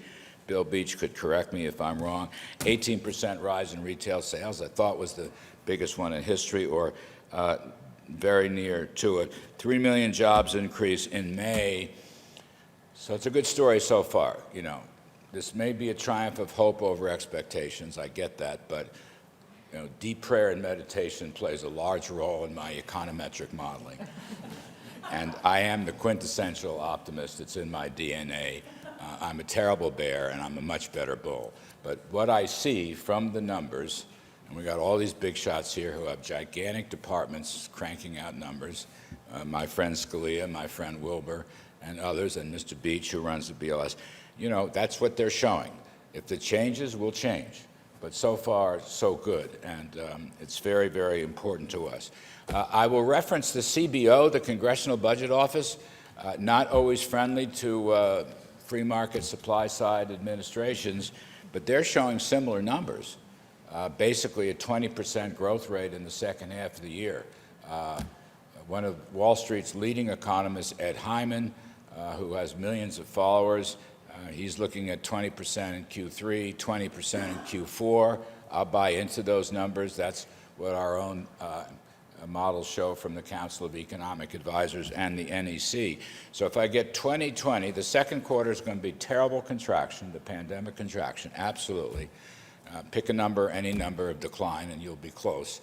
But coming back from that low level, 20%, 20%, and if we got 5% in Q1 2021, that arithmetic works out, we will have gotten back to the level of GDP at the peak in 2019. So it won't take 5 or 6 or 7 years. It could be done, frankly, in the next year. All right? That's what the arithmetic shows. Now, we are looking carefully. The news on COVID-19 in the last 4, 5, 6 days is not good. I understand that. I'll just add some color to that. Gene and I were at the virus task force meeting this morning, and you know, there are about, I don't know, 8, 10, maybe a dozen hotspots in big places. And, those are the facts, and we can't sugarcoat that. You've basically got Florida and Texas and California and Arizona. Those are probably the biggest. You've got others in some smaller metro areas. On the other hand, the New York, New Jersey metropolitan area has recovered beautifully. Some thought that would never happen. Michigan, these numbers, in terms of cases and fatalities, for those states are big negatives. Michigan is the same way, Minnesota is the same way. So, there's good news here and there's bad news here. Deborah Burks, who teaches me what little I know about the subject, says it's not a second wave so much as it is a continuation of the first wave, but which the virus moves. And it's kind of moving south and west. And that's what we're seeing. And the others on the task force, the professional health people, Bob Redfield, Tony Fauci, and Deborah and so forth, and some others, they have tools now we didn't have 2 or 3, 4 months ago. Massive testing. I mean, we're doing about 500,000 tests per day, right? Hospitalization care is much better, and they're adequate hospitals. The equipment, the PPE equipment and so forth is in much, much better shape, both in terms of the inventory stock as well as the applications. The diagnostics are better than they were. So I believe this is manageable. That's what they're telling us. I sincerely hope they're right. I will just say one of the conclusions from the meeting this morning is the necessity to remind people at the federal level and the state level and the mayors and the county level to maintain good practices. Let's not forget wearing face covers when necessary and when appropriate is still very important. I don't want to preach on this. I'm just saying this is what they report. This is how we will solve those hot spots, just as we solved, the disaster we experienced in March and April. Social distancing is still very important. Lots of young people going to bars, hugging, kissing, and dancing and whatnot. I'm too old to appreciate whatever they do, but it doesn't look that great in terms of a COVID-19. Might be good in other periods, but doesn't look so good to me right now. There's plenty of hospital capacity, so this is manageable. That's their message to us, but we have to emphasize good practices and guidelines. Last couple of points. I think I'm essentially vamping while the president comes here, which I used to do as a broadcaster. And you can cut me off after an hour and a half. But I'll just give you just a couple of final thoughts. When I caucused with Ivanka a couple of years back when I came on board here, and we talked about this, so much of the heart of this project was about reskilling and retraining, and I guess re-educating to some extent too. And I still see this in that context. And I was just thinking, it's just random thoughts. The need for reskilling is enormous in the modern age. And, just think about everything is driven now. Literally, everything is driven by computing skills. Teleworking is going to be very important. 5G is coming. These are themes that are going to be with us not only because of the progress of technology and how it infiltrates every nook and cranny of the economy, but I will, add an asterisk for the COVID-19, which is going to change some work habits, may change it for the better, as far as you can tell, as far as I know. Stuff like, I was just random lists. This computing revolution, information processing, everything's a semiconductor chip or based on a chip. Healthcare, automobiles, being a factory worker on the assembly line is completely different today than it was 25, 35, 50 years ago. Completely, totally different, right? You're operating computers and robots. You can do it. It's just a different kind of job. Factories are different. Farming is different. Research, analysis, all manner of science is affected by all the modern gains we've had in technology and technology advances, which I continue to believe is the heart of the American economy. One of my favorite classical economists is Joseph Schumpeter. He died in early 1950s, but I commune with him sometimes on the weekends. He was the guy who coined the phrase creative destruction, and that's what we are seeing. By the way, that Schumpeter, my spiritual connection was kind of a joke, but some of it's actually true. Simple stuff, like stuff that I might not have known very well 10, 15 years ago, using Microsoft Word, right? All kinds of spreadsheet works. Now, these are skills you can learn. Even old guys like me can learn them. Everybody's got to learn them. And when they learn them, they can do very well. And I want to emphasize one other thing here. Really, the heart of Ivanka's vision for this project was to use the private sector, not the government, to go through this training, re-education, and reskilling. And I just fell in love with the project when I heard that. Because we have all these, whatever we have, over 50 training programs in the government, none of them probably any good. I don't want to beat up on everybody, but I think people in private business, large or small, they know what they need and what they should teach a lot better than folks here in Washington, myself included. And so that's why I've always admired and tried to support Ivanka on this project. And I'll say this too, folks who learn these new skills, right, and change, are a lot more confident about the future. It just gives them self-knowledge and self-awareness and self-esteem. And that's probably an overlooked factoid here, but it really is. So they can go out into the workplace and seek jobs and go to interviews, having been to trade schools or whatever it is, community colleges and so forth, and know that they have a good shot at it.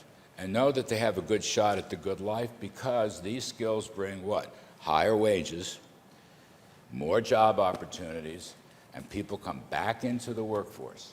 Those are the key points I want to make.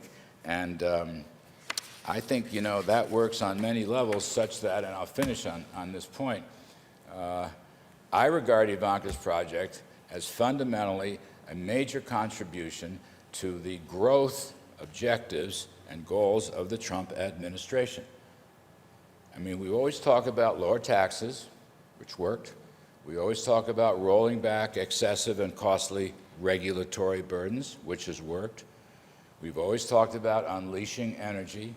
We've always talked about fair and reciprocal trade deals to help our workforce at home and provide more export markets. That's a growth model that worked for 3 years and 2 months until the pandemic set in March. And it worked great with a 3.5% unemployment rate, where low-end wage earners did better than high-end wage earners, where minority groups, including African Americans, did better than the top 1%. And those are factoids. Don't blame it. Blame Beach and Wilbur. They all have these economic bureaucracies. God knows what's going on there. But those are the facts. Seriously, it worked. We went into this pandemic with a terrific economy, probably the best in at least a generation. And there's no reason why we can't come out of this in position to repeat those successes. We did it once. It can be done a second time. And I want to put in that cluster of growth policies Ivanka's reskilling, retraining, and re-educating.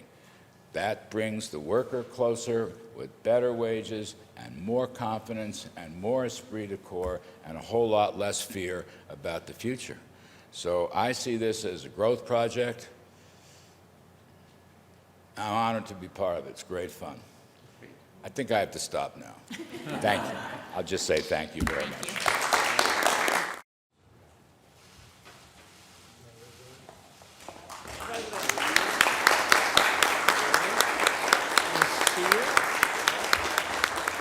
Thank you very much.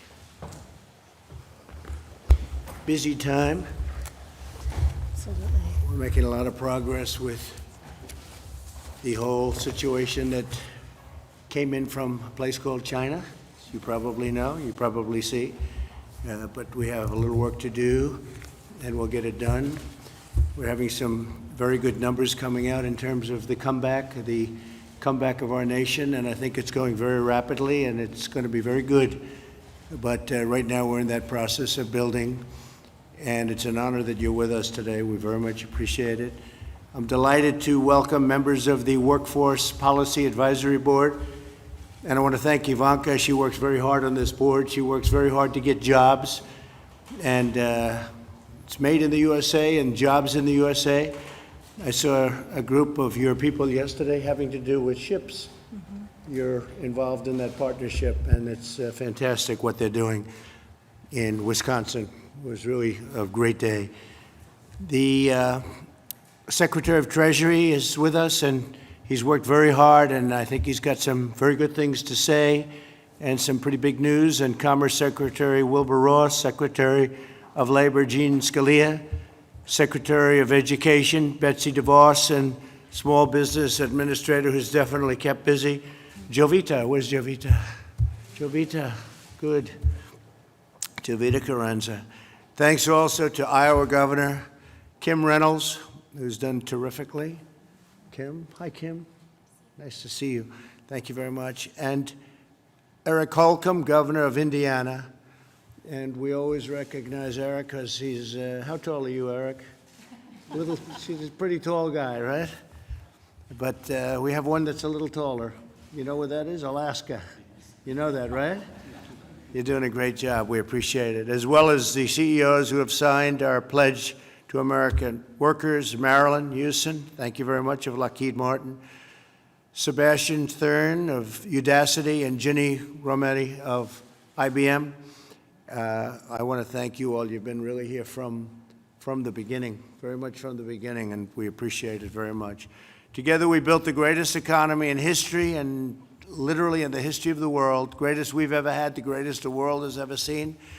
And now we have to bring it back because we had to close in order to save millions of lives. We added 2.5 million jobs last month, which was incredible, and the largest monthly increase in history, and more than double the previous record. So we're bringing it back. We had the greatest ever, and we had to close it, and now we bring it back, and we start off with 2.5 million jobs in 1 month. I would say that's pretty good, Marilyn, right? That's the highest ever done. And then likewise, retail sales surged by nearly 18% last month. That was the biggest jump ever recorded. So that's great. The stock market has seen, you go back a week, 1 week, it saw the best 50 days in its history, best 50-day increase in the history of the stock markets.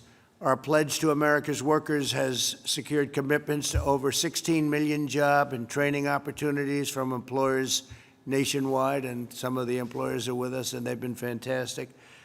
I want to thank the American people for doing such an incredible job. They understand what's happening, and they see how fast we're turning it around. I want to just state that this is Americans of all backgrounds that we're talking about. To have the chance, we want to get them the chance to learn and to build a successful career. We want to train Americans, and we want to hire Americans. So we're training American and we're hiring American. Before the pledge, and this is a very big factor, I mean, we have a problem that has about 22 different names, but I'll just call it the plague. But before the plague struck, we had the lowest African American and Hispanic American, Asian American unemployment ever. We had the most jobs we've ever had, almost 160 million jobs. We've never been in a position like that. Women were thriving, best numbers ever. And since my election, more than half of those jobs, more than half, first time that's ever happened, went to women. But now we want to get that all back. The African American group got hit very hard. The Hispanic American group got hit very hard. Essentially all groups got hit hard, but now it's all coming back. To further expand opportunity, I'm taking a bold action to reform the federal workforce. Today, I'll sign an executive order that directs the federal government to replace outdated and really outdated, it's called degree-based hiring, with skill-based hiring. So we want it based on skill. The federal government will no longer be narrowly focused on where you went to school, but the skills and the talents that you bring to the job. We want that skill to be there. We want it based on merit. We've looked at merit for a long time, and we've been able to get that done. And today's signing is a very, very important one. I think maybe before I sign, I'll ask Ivanka to say a few words, and then we'll go around a little bit. We'll pick a few people, and then we'll sign, and we go back to work. Thank you very much, Ivanka. Thank you, Mr. President, and it's an honor to have you here. We just convened our 6th meeting of our Workforce Advisory Board, and we got an update on the team's response to your bold call to action. First, we're going to be launching, and Ginny Rometty, in partnership with Tim Cook, spearheaded this group, a massive advertising campaign that directs those that need to reskill, learn a new trade, to secure a job, to the resources to enable them to do that. So we're very excited about the launch of this private sector-led and driven campaign to match Americans with the training they need and ultimately the job vacancies that exist.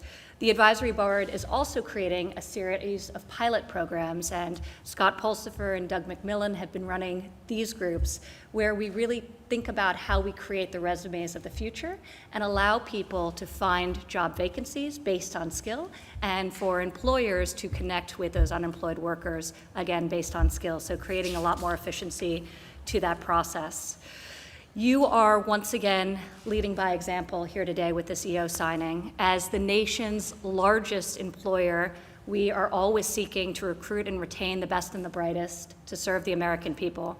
Last December, you fought for and secured paid leave for every federal worker. This was a first, creating a workplace that reflects our American values of both work and family, and helping us retain our amazing talent. It's also why you fought so hard this spring when COVID struck to secure paid sick leave for Americans employed by small businesses and additional funding for childcare providers, helping millions and millions of Americans remain employed and providing relief to small businesses across the country. This is going to ensure a faster and stronger recovery. Today, we're taking that next step, as you mentioned, and signing an executive order that directs federal agencies to hire based on skills and knowledge, not just outdated degree requirements. This will allow us to better recognize the talents and competencies of all Americans we hire. You built once the most inclusive economy in this country's history, and you'll build it again. Through our Pledge to America's Workers, the private sector has committed to investing in the training and education of over 16 million American students and workers. And this continues despite the vast change that the plague ushered in. Companies like Udacity, Sebastian Thron joins us today, have been leading the way. And they've been using their pledge commitment and fulfilling it by providing free tech training to American workers laid off as a result of COVID. I recently had the opportunity to virtually meet one of the students that went through your program and received your scholarship in conjunction with the pledge, and it was incredible. His name was Tony. He was a lifelong truck driver. He owned his own business. It was a single rig that he had. Through a series of setbacks, the company ended up going under. He signed up for a course in tech and is now a software engineer, providing for his family, absolutely loving what he does. And there are many, many stories like Tony that hopefully will inspire millions across the nation. Marilyn Hewson, also an early pledge signer of Lockheed Martin, committed to hiring during the pandemic, using virtual technology and other techniques to ensure recruitment processes move forward. So with more people teleworking and learning from home than ever before, we have a lot to accomplish in the months ahead, and I'm really excited about your effort to extend this working group and to reform our federal hiring practices as we think about building that inclusive American economy as we transition to greatness. So thank you for today, and it's a pleasure to have you join us. Thank you very much, honey. Great job. Really has been. It's been a labor of love, and Ivanka loves helping people. It's a wonderful thing. Marilyn, how about starting with you? Thank you, Mr. President. It's really an honor to serve on this policy board, and I must say I agree with you, Advisor Trump, Ivanka Trump, and Secretary Ross have led us well. We've had a great effort over the last several meetings and put forward some strong recommendations that I help to match the skills together with the jobs that are there. And At Lockheed Martin, we're proud that this year we're on a path to hire 12,000 people, and a lot of it is around making sure that we are getting the kind of apprenticeships and scholarships and skills training for them so that they can link up to jobs in our operation. Thank you. Well, you've done a great job, and I got to see it again. I mentioned it was so impressive what I saw, the whole group yesterday. It was really great to be there, and I didn't know you had a big chunk of that one, but you've done very well with it, so we appreciate it. Please, Sebastian, please. It's a great honor to meet you, and I want to thank you for keeping us safe and moving us forward. This has been, of course, a vital time for all of us, with over 30 million unemployed. It's our chance to really redefine how education looks like and move into a world where people learn lifelong, have lifelong access, and can really unfold their livelihoods. Ivanka, who's, of course, the visionary behind all this, and thank you for doing this, mentioned Tony Boswell, a truck driver who was driving trucks for 10 years, and then his truck broke down, and he couldn't finance the new engine that he needed. And he was unemployed, had no income, no education, and came across by randomness a Google scholarship that Udacity launched, and then in 10 months' time was able to become a software engineer. These are the stories that I believe this nation needs. I think we have so much opportunity, so much potential in this great nation to bring people forward, and I think this is the time to do it. That's a great story. It's a great story, amazing story. Ginny, please. Well, first, Mr. President, thank you for your leadership during this time. Thank you. Thank you very much. And you used an important word when you described Ivanka's contribution here as a labor of love, because this is something I think what the team has done collectively will have a very long-term impact, as well as short-term. And we are solving probably, or working towards helping solve one of the most important programs for growth for the country as well. So to help anyone from any socioeconomic background. So I really, my hat is off and a thanks to Secretary Ross and to Ivanka for having led us through this. And I think what we've put on the table is substantive change. And I know it is change to a company like mine. So as you signed Skills First, we've adopted that, and 15% of our hires last year were people from non-traditional backgrounds. And so it's really what this is all about, I think, and giving everyone a bright future in the digital era. So thank you for that. Thank you very much. Good job. Thank you. Eric, go ahead, please. Well, I'll just add my appreciation. I mean, what you're doing today is leveling the playing field. And there's been a lot of people, a lot of have-nots that will have an opportunity to join the haves.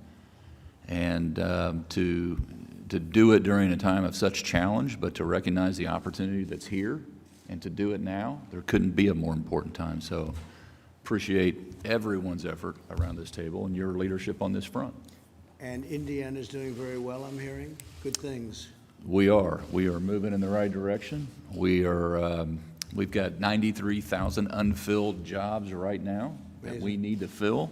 We've ushered in 100,000 jobs in just 3.5 years. The previous record was 93,000 in 4 years.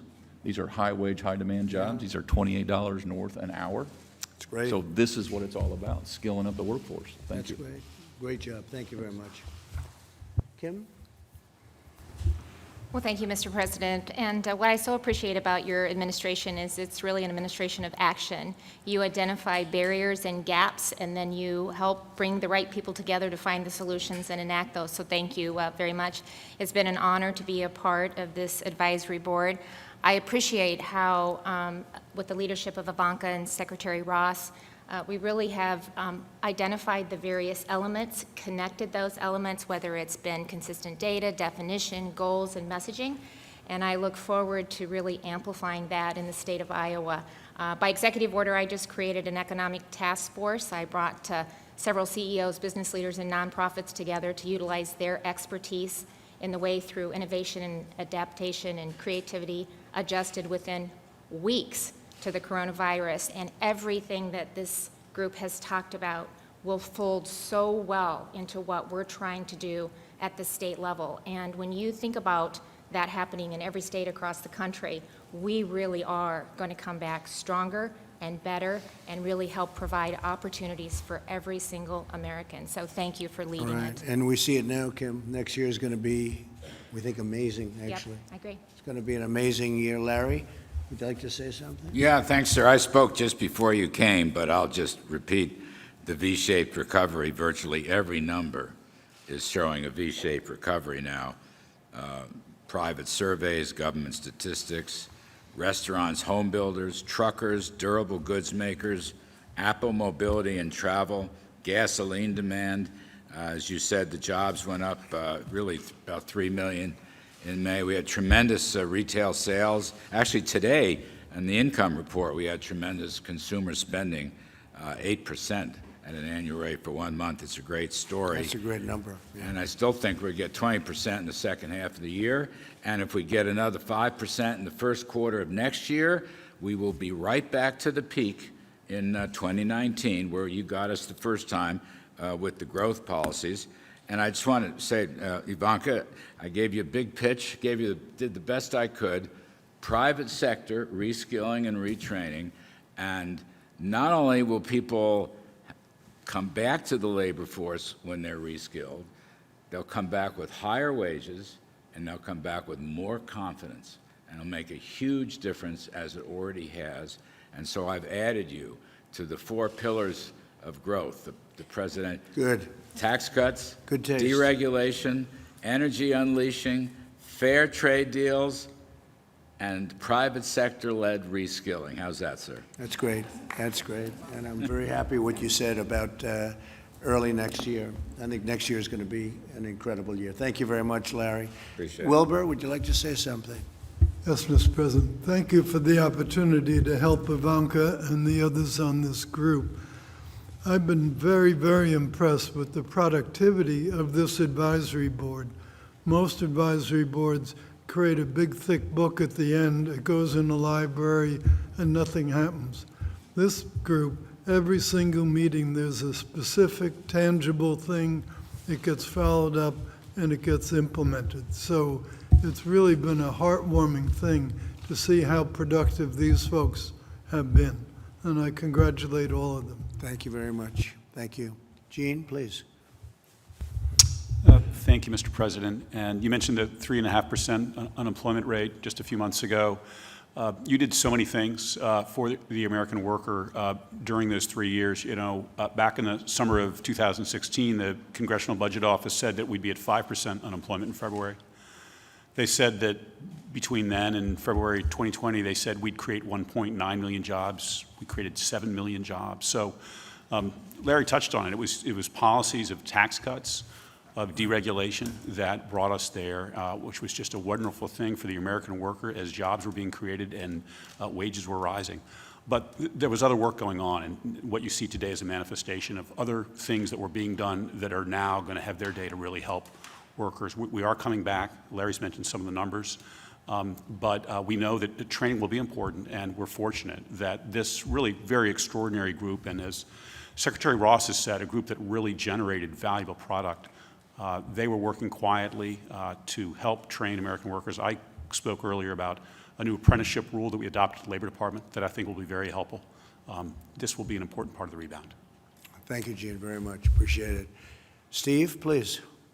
Thank you, Mr. President. Well, as others said, your economic team, working with you, knew how to create jobs, and it created an enormous amount. And because of this virus, we had to unfortunately shut down the economy. We know how to reopen the economy safely.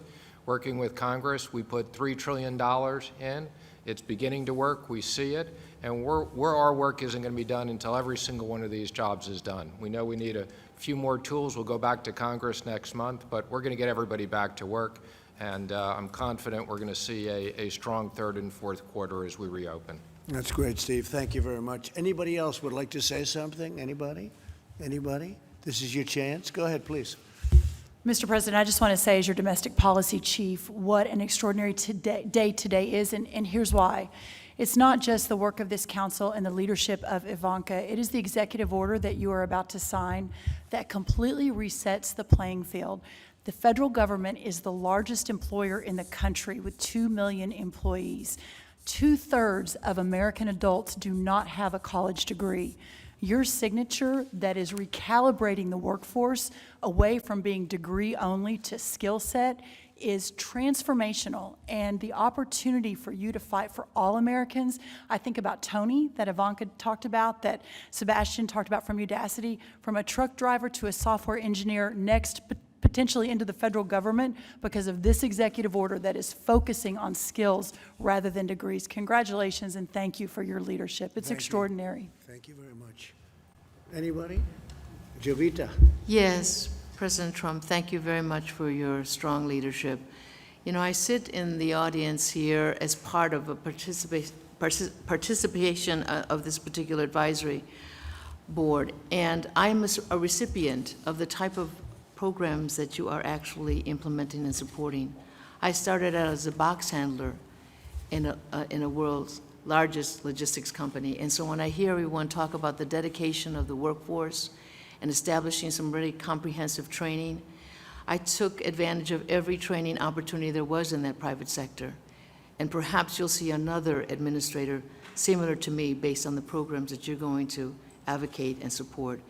And because of the public-private partnerships that this administration has enabled, the Paycheck Protection Program, just one example that has fortified small businesses, sustained their viability, and also protected their employees, a baseline of about 60 million employees. And so I thank you again for putting small businesses front and center. And one other comment, I'm looking at all of these private sector companies, the super leaders in your various sectors. You are the primary contractors for the subcontractors that I represent as an advocate for small business administration. So once you reinstate your viability, the small business sector will then follow soon after. So thank you again, President. Thank you very much, Jovita. Thank you very much. Mr. President? Please. I just appreciate your unrelenting focus on creating opportunity for all Americans, and that begins with opportunities in education, and I so appreciate your leadership there, and it's been a privilege to be part of this. Ivanka and Secretary Ross, thank you for your work here. We are privileged to carry out your vision in policy and action, as Governor Reynolds said, and thank you for your leadership. Choice. How's that going? Choice, right? That's what we want. Please. Yeah, I was just going to say, thank you, Mr. President. From a university's perspective, it's often perceived as skills versus degrees, but in reality, in a skills-denominated future, it is that tide that lifts all boats, because even those who possess degrees, they can better articulate the skills and competencies that they now have for the future of work. And the reality is, too, is that it's also more fair, it's more equitable, it's more prosperous for our workforce, because what it really is it's now about what you possess and what you can demonstrate, not how you acquired the competency and skill. Right. And so it just creates much more of an equitable pathway. And WGU, as a competency-based education provider, has always been focused on how do you articulate the outcomes of achieving a degree in a skills and competency-based way. So it's much more aligned with the future of work. And so it is truly that tide that lifts all boats. So this is a huge step in the right direction. So thank you very much. I agree with you 100%, I must say. I do. Okay, why don't we sign? And this is a big deal. Congratulations to everybody in the room. This means a lot.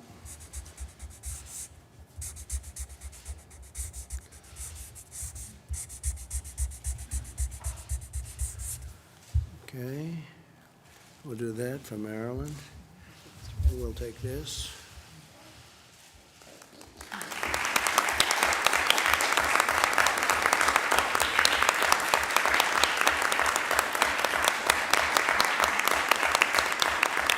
Thank you very much. Okay.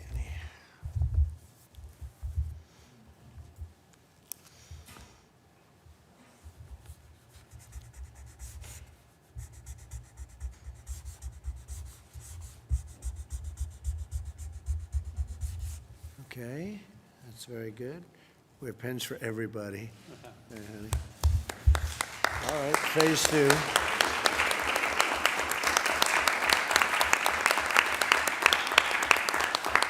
Thank you very much. Well, thank you all very much. We appreciate it. This